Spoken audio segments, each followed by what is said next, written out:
আমি মাফ করে দিব, আমার কোনো পরোয়াই হবে না, দ্বিধাই হবে না, কোনো দেখার বিষয় হবে না, তাকানের বিষয় হবে না। তুই গুনাহ কত করলি, কি কি করলি?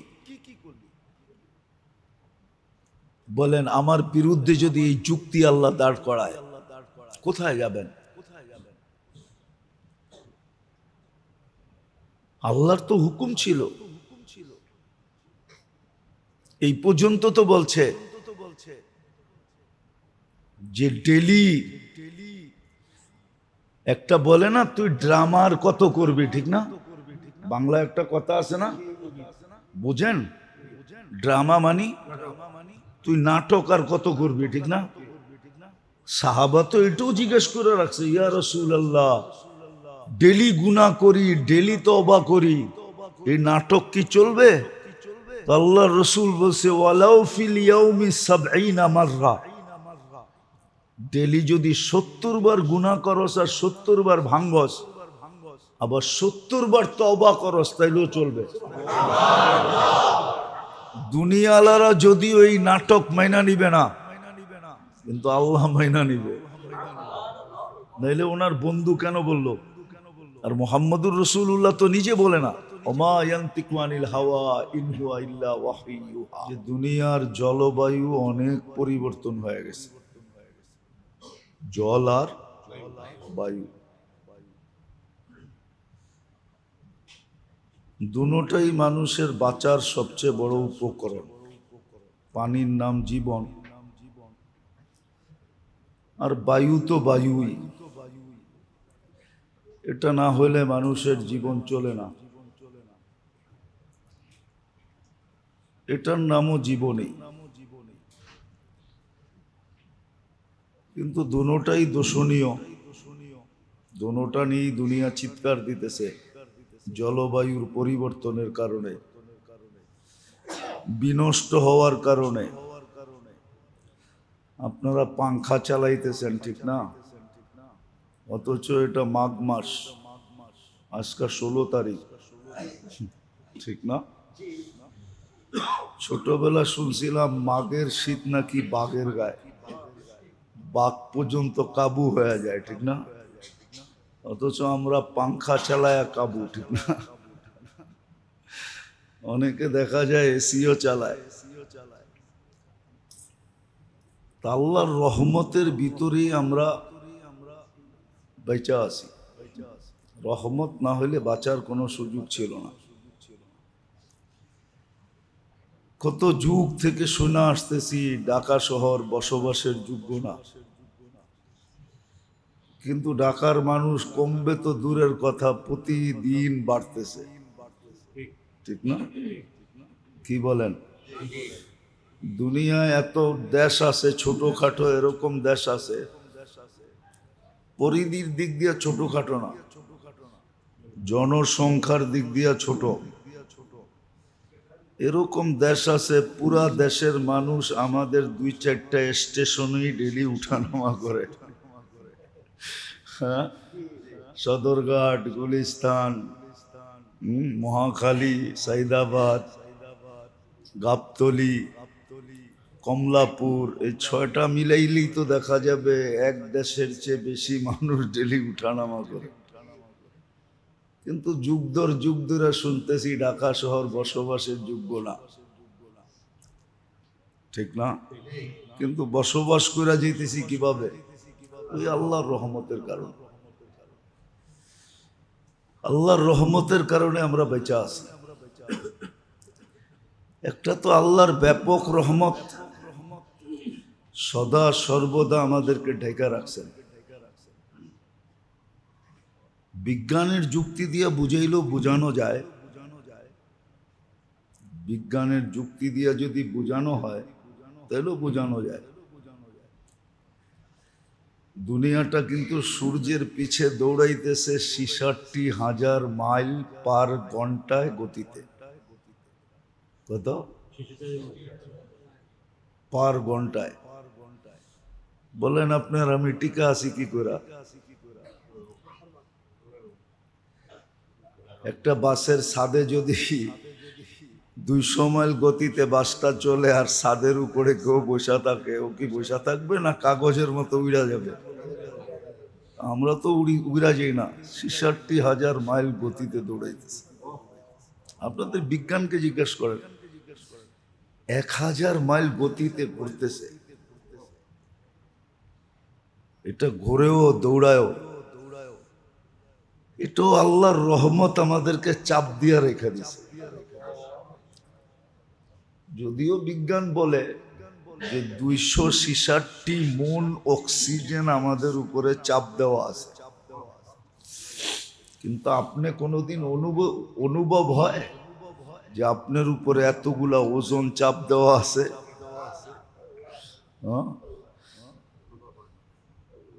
অনুভব হয়? এটা আল্লাহর রহমত। একটা হলো ব্যাপক রহমত, যেটার কারণে আমরা বেঁচে আছি, নাহলে আমাদের মরে যাওয়ার কথা, অস্তিত্বহীন হয়ে যাওয়ার কথা। আরেকটা হলো আল্লাহর খুসুসি রহমত, বিশেষ বিশেষ রহমত, ঠিক না? পাক তো বাড়িতে ডেলি হয়, ঠিক না? হ্যাঁ, কিন্তু মেহমান আসলে বিশেষভাবে পাক হয়, ঠিক না? আর জামাই আসলে তো, নতুন জামাই আসলে তো কোনো কথাই নেই, ঠিক না?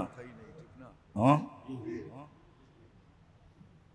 এই জন্য একটা প্রবাদ বাক্য আছে, জামাই বলে শ্বশুর বাড়িতে পুরাণ হয় না। এখন হয়, আগে হইতো না। এখন এখন হয়, কিন্তু ডাকার একটা নিয়ম আছে, যতদিন বাজার না করবেন ততদিন আপনি পুরাণ হবেন না। যেদিন শ্বশুর বাড়ি বাজার করবেন ওই দিনই পুরাণ হয়ে যাবেন। আবার ডাকার নিয়ম, আবার ডাকায়ারা চেতা না যায়। আল্লাহর কিছু বিশেষ রহমত আছে, বিশেষ বিশেষ মুহূর্তে আল্লাহ ওই রহমত গুলা নাজেল করেন। বুদ্ধিমান ওই সমস্ত লোক যারা এই বিশেষ মুহূর্ত গুলাকে কাজে লাগায় বা তালাশ করে, এরাই হলো বুদ্ধিমান, যারা বিশেষ মুহূর্ত গুলাকে তালাশ করে। আর যখনই বিশেষ মুহূর্ত গুলা আসে, সেটাকে খুব কাজে লাগায়, মনোযোগ সহকারে, একাগ্র চিত্তে, নিবিড়ভাবে, ইখলাসের সাথে এই মুহূর্তগুলাকে কাজে লাগায়। আবারও বলতেছি, এমনি তো রহমত 24 ঘন্টাই আমাদের উপরে। এই জন্য কোরআনে একটা শব্দ আছে, রহমতুল্লাহি ওয়াসিআ, আল্লাহর রহমত অনেক প্রসারিত। শুধু মুসলমানের উপরে না, বেদিনের উপরও, খোদাদ্রোহীর উপরও। এই জন্যই তো টিকা থাকে, নইলে যে আল্লাহর বিরুদ্ধে বলে সে 1 সেকেন্ড টিকা থাকার কথা না। দুনিয়াতেই তো কারো বিরুদ্ধে বলে স্টেজ থেকে নামা যায় না। কি কন? কারো বিরুদ্ধে বলে রাস্তাঘাটে চলা যায় না, যায়? দেখা তো যায়, এখন দেখা যায় না? যায় না। কোনো দলের বিরুদ্ধে বলা যায় না, কোনো ব্যক্তির বিরুদ্ধে বলা যায় না, কিন্তু আল্লাহর বিরুদ্ধে বইলা বেঁচা থাকে কি করে? আল্লাহর রহমত যদি না হইতো, আল্লাহর বিরোধিতা করে বেঁচে থাকে কি করে? অথচ যেই মুহূর্তে বিরোধিতা করতেছে ওই মুহূর্ত কিন্তু আল্লাহর অক্সিজেন নিতেছে। না নিতেছে না? পার ন্যানো সেকেন্ডে একবার নেয়, একবার ছাড়ে। ওই সময়ও দেখা যাইতেছে আল্লাহ ওর ভিতর থেকে কার্বন ডাই অক্সাইডকে আউট করতেছে। কার্বন ডাই অক্সাইড যদি আমাদের ভিতর থেকে আউট না হয় তো 24 ঘন্টার ভিতরে আউট না হলে আপনি মারা যাবেন। দুনিয়ার কোনো ভেন্টিলেটর বাঁচাইতে পারবে না। কেন দুনিয়ায় কোনো মেশিন আসে না এখনো যে আপনার ভিতরে জমাকৃত কার্বন ডাই অক্সাইডকে বাহির করবে। বিশ্বাস না হইলে লেখা নিয়া গুগলে সার্চ দেন। আমরা তো গুগল নির্ভরশীল, বিজ্ঞান নির্ভরশীল। আমরা বিজ্ঞানকে জিজ্ঞেস করেন না, কোনো মেশিন আসে নাই। তো রহমত না হইলে ও টকশোতে বসে আল্লাহর বিরুদ্ধে বলতে পারতো না।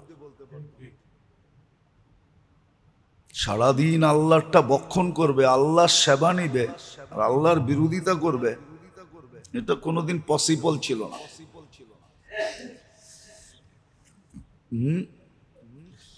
আল্লাহর তো কিছু হাত দিয়ে করতে হয় না বা কাউকে দিয়েও করতে হয় না।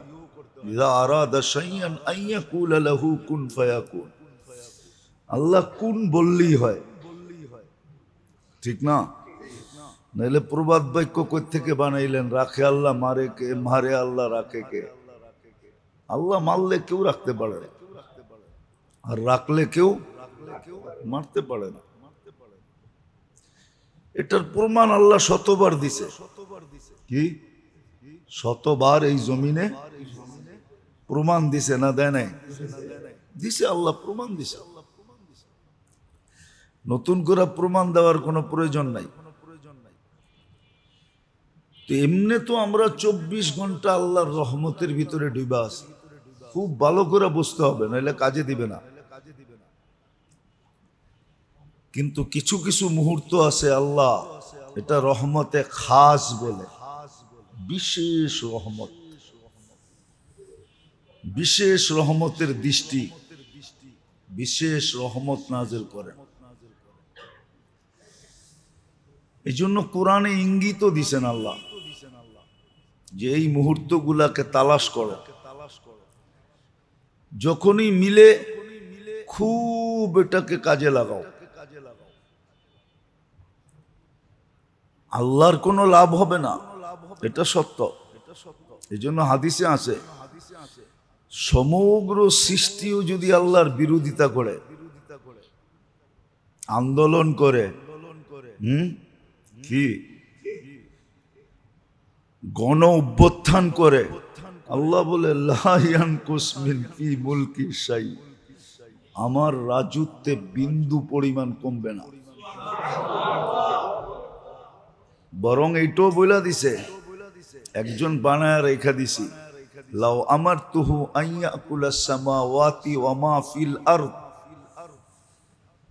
লাউ আমারতুহু আইয়াকুলাস সামাওয়াতি, লাউ আমারতু আইয়াকুলা মা ফিস সামাওয়াতি ওয়াল আরদ, আকাশ জমিনের ভিতরে যত সৃষ্টি আছে সমগ্র সৃষ্টি যদি খাইতে বলি লাকালা বিলুকমা, এক লোকমা বানায় খায়া ফেলবে। আল্লাহর রাজত্বে কমবে না। সমগ্র সৃষ্টি যদি 24 ঘন্টা আল্লাহর গুণগানে পড়া থাকে, লা ইয়ালতাফিত ওয়ালা ইয়াগফাল, এদিক ওদিক যদি না তাকায়, গাফেল না হয়, তরফাতা আইন, চোখের পলক ঝপতে যতটুক সময় লাগে এতটুক সময়, তা আল্লাহ বলে আমার রাজত্বে কিছু বাড়বে না। কিন্তু লাভ কার হবে? লাভ হবে ওই ব্যক্তির যেই রহমতের মুহূর্ত গুলাকে খুঁজা বার করলো আর কাজে লাগাইলো, এই বিশেষ মুহূর্ত গুলাকে, হ্যাঁ বিশেষ মুহূর্ত গুলাকে কাজে লাগাইলো। যদিও হুকুম ছিল যে 24 ঘন্টা আমার রহমতের ভিতরে তোমরা ডুবা, আমি তোমাদেরকে ডুবায় রাখছি, বিদায় শুকরিয়া আদায় করা দরকার ছিল। কিন্তু কোরআন এটাও বলছে কলিলুম মিন ইবাদিয়াশ শাকুর, কৃতজ্ঞ বন্দার সংখ্যা খুব কম, অকৃতজ্ঞই বেশি। 99.99 বলা যাবে অকৃতজ্ঞ, শুধু 0.1% হয়তো কৃতজ্ঞ। আমরা কৃতজ্ঞ না, অকৃতজ্ঞ। এই জন্য তো কোরআন আরেক জায়গায় বলছিলেন, কুতিলাল ইনসানু মা আকফারা। এই অকৃতজ্ঞ হওয়ার কারণেই তোমাকে কপাল পড়ছে। বিশেষ করে মুসলমানের কপাল পড়ছে এই অকৃতজ্ঞ হওয়ার কারণে। মুসলমান যদি অকৃতজ্ঞ না হইতো, সব সময় আল্লাহর কৃতজ্ঞতা স্বীকার করত, তাহলে আমাদের কপাল এরকম পড়তো না। আজকে সারা দুনিয়ার মুসলমানের কপাল পোড়া, কপাল পোড়া। সমস্ত মুসলমানের কপাল পুড়া গেছে। একদিন মনে হয় আমি বলছিলাম, একজন মুসলমানের সেবার জন্য আল্লাহ 3 জন তৈরি করছেন। কয়জন বলছিলাম নাকি? মনে আছে না? মনে হয় নাই, ঠিক না? 850 কোটি মানুষ, 200-250 কোটি মুসলমান, বাকি 600 কোটি একজনের ভাগে কয়জন পড়ে? 3 জন আপনার খেদমতের জন্য তৈরি করছিল। অথচ এখন উল্টা হয়ে গেছে। 200 কোটি মুসলমান তেল মারে ওই 600 কোটিরে। আমার কথা একটু সূক্ষ্ম আর কি, কিন্তু বাবলে বুঝবে, বুঝে আসবে। এটা আমাদের সেবার জন্য তৈরি হয়েছিল, কিন্তু আমরা এখন উল্টা সেবা করতেছি। উল্টা সেবা করতেছি, উল্টা। যাক, এদিকে গেলে আরো অনেক কথা বলতে হবে, এই জন্য এদিকে আর যেতে চাইতেছি না। যেটা বুঝাইতে চাইতেছি আল্লাহ করুক এটা বুঝে আসুক। বিশেষ মুহূর্তগুলো আল্লাহ নাজেল করছেন, রহমতের বিশেষ পর্ব, বিশেষ সময়। 24 ঘন্টার ভিতরে এরকম কিছু মুহূর্ত আছে, এই জন্য মনীষীরা লেখছেন, অথচ আমরা এদেরকে মনীষী মনে করি না। আজকের সমাজ তো মনে করে জেনারেল শিক্ষিত, শিক্ষায় যারা শিক্ষিত এরাই বড় মনীষী, ঠিক না? আমাদের সমাজে কিছু লোক আছে এরাই বড় পীর। হাদিয়ার বড় বড় বান্ডেল এরাই পায়, মনে হয় বোঝেন নাই? হাদিয়ার বড় বড় বান্ডেল এরাই পায়। না বুঝলে অসুবিধা নাই, বুঝলে বুঝলেন, না বুঝলে না বুঝলেন, কিন্তু বাঙ্গা সাঙ্গার দরকার নাই আমার। এরকম 24 ঘন্টার ভিতরেও ডেলি কিছু মুহূর্ত আছে যে সময় রহমতে খাস হয়, বিশেষ রহমত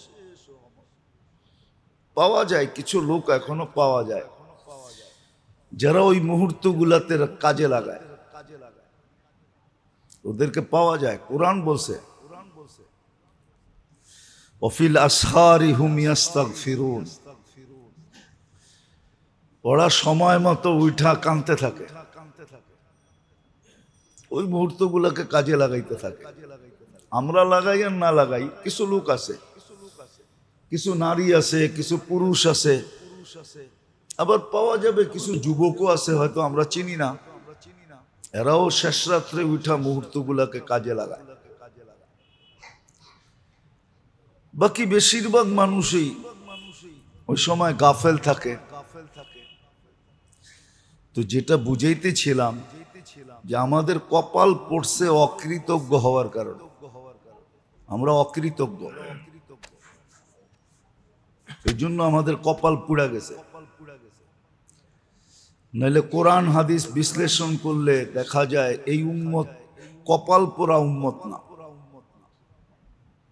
এই উম্মত তো কপাল পোড়া। এই উম্মত তো এত বড় কপালের মালিক, যার কপালের কোনো কুল কিনারা নাই। বুঝলে একটা প্রমাণ দেওয়া যেতে পারে, আর না বুঝলে শত দিলেও লাভ হবে না। যদি আমাদের কপাল বড়ই না হইতো তাহলে ঈসা আলাইহিস সালাম চোখের পানি ঝরায়া কেন এই উম্মত হইতেন?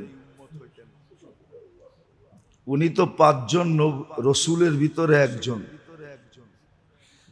ওনাকে তো আল্লাহ কিতাব দিছিলেন।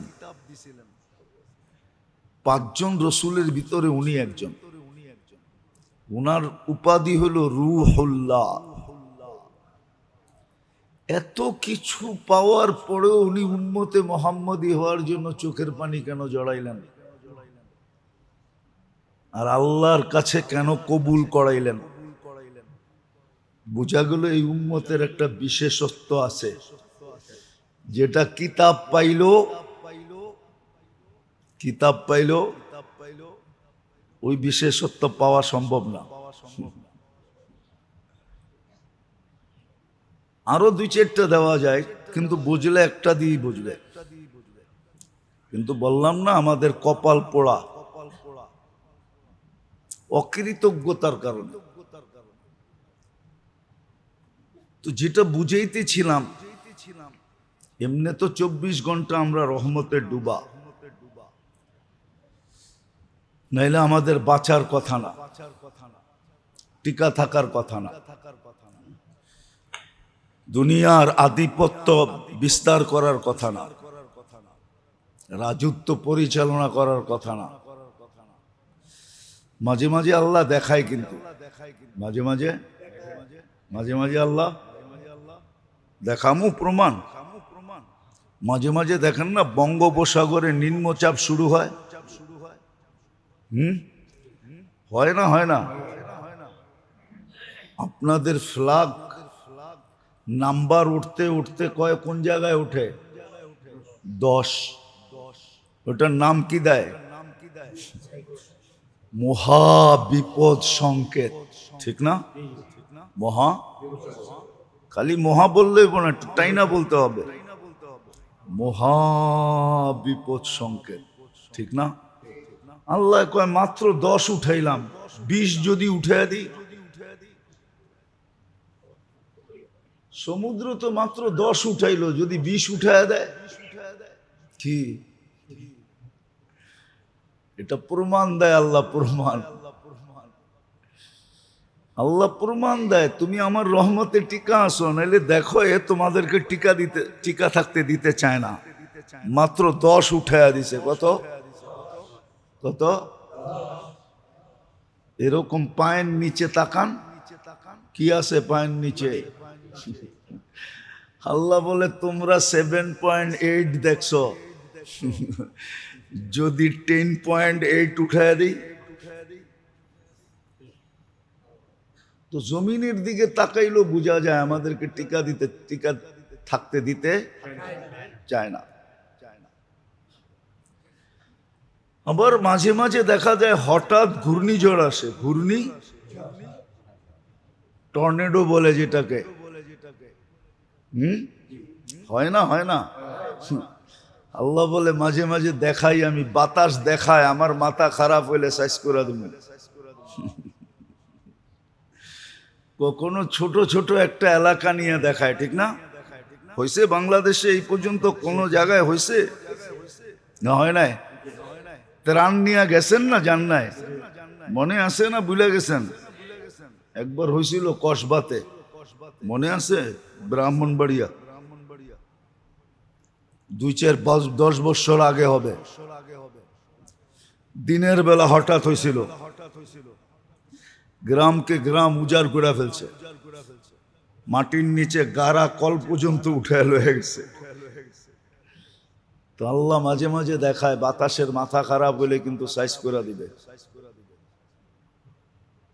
তো বোঝা গেল এই সমস্ত, যেটাকে আমরা প্রাকৃতি বলি, ন্যাচারাল প্রাকৃতি, কিন্তু আমাদেরকে মাঝে মাঝে কি করে? মাঝে মাঝে আমাদের বিরুদ্ধে চলে যায়। যদিও মানুষ বিভিন্ন নাম দেয়, আল্লাহ বলে তোমরা বাইচা আছো শুধু আমার রহমতের কারণে। আর কত যুক্তি দিমু, আর কিভাবে দিলে বুঝবেন? তো বলে একটা ব্যাপক রহমত আর একটা হলো খাস খাস রহমত, বিশেষ বিশেষ মুহূর্তে আসে। ওটা আমাদের জন্যই আসে, আমরা যেন ওই রহমতের মুহূর্তগুলা তালাশ করি, চিহ্নিত করি। একটা হলো তালাশ করা, আবার ওই জায়গাগুলা চিহ্ন দেওয়া, চিহ্নিত করা, তারপরে ওগুলাকে সঠিকভাবে কাজে লাগানো। নিজের জন্য, নিজের স্বার্থে কাজে লাগান, নাইলে একদিন কিন্তু এইগুলাই আমার বিরুদ্ধে যাবে। আপনি একটা যুক্তি দেন, আমাকে যুক্তি দিয়া বুঝান। আল্লাহ যদি আমাদেরকে ধরে যে দুনিয়ার নিয়ম তো ছিল আসামিকে খুঁজা খুঁজা খুঁজা খুঁজা খুঁজা বাহির করা, আইনের আওতায় আনা, কাঠগড়ায় দাঁড় করানো, শাস্তি নির্ধারণ করা, আবার শাস্তিকে তার উপরে প্রয়োগ করা, ঠিক না? সত্য তো? হ্যাঁ, আল্লাহ বলে এটা তো দুনিয়ার নিয়ম ছিল, আর আমার নিয়ম তো উল্টা ছিল। আমি তো ডেলি রাত্রে আসামিকে ডাইকা ডাইকা মাফ করতাম। বল তুই রাত্রে কোথায় ছিলি? তুই যে এখন আসামি হিসাবে কবরে আসলি, কিয়ামতের মাঠে আসলি, মিজানের পাল্লায় যে তুই আসামি সাব্যস্ত হলি, আমি তো ডেলি রাত্রে তোকে ডাইকা ডাকতাম মাফ করার জন্য, তুই কোথায় ছিলি? তুই সাড়া দিলেই তো হইতো, হাত উঠাইলেই তো হইতো। আমি তো গ্যারান্টি দিছিলাম, হাল মিন মুস্তাগফির ফাআগফিরা লাহ ওয়াস্তাগফিরহু ইন্নাহু কানা তাওয়াবা। এরকম শত জায়গায় আছে কোরআনে। আল্লাহ বলে আমি তো গ্যারান্টি কার্ড দিছিলাম, গ্যারান্টি দিছিলাম, অভয় দিছিলাম। আর কেমন আসামি? হাদিসে আছে ওয়ালাউ বালাগাদ যুনুবু কায়নানাস সামা, সমগ্র সৌর জগৎকে তুই গুনাহ দিয়া ভরতে ভরতে ভরতে ভরতে সৌর জগতে কোনো জায়গা ছিল না, আকাশ ভেদ করে উপরে উঠতেছিল। আমি তো গ্যারান্টি দিছিলাম এত গুনাহ হলেও মাফ করে দিব। আরবির সাথে আমাদের সম্পর্ক নাই তো, এই জন্য আরবি আমরা বুঝি না।